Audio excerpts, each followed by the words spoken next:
Kia ora. Welcome to your very own true-false speed challenge. The rules are simple. Write T for true. Write F for false. Test your buzzers, everyone.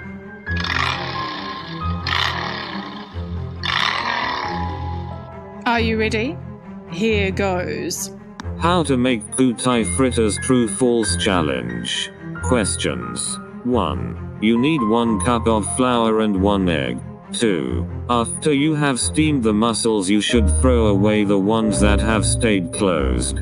3. You sift the sand and the baking powder and salt into a bowl. 4. You add the egg and milk into the bowl and make it into a smooth batter.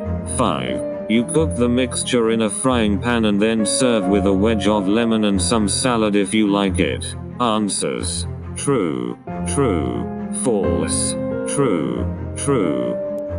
See y'all at the next true-false speed challenge.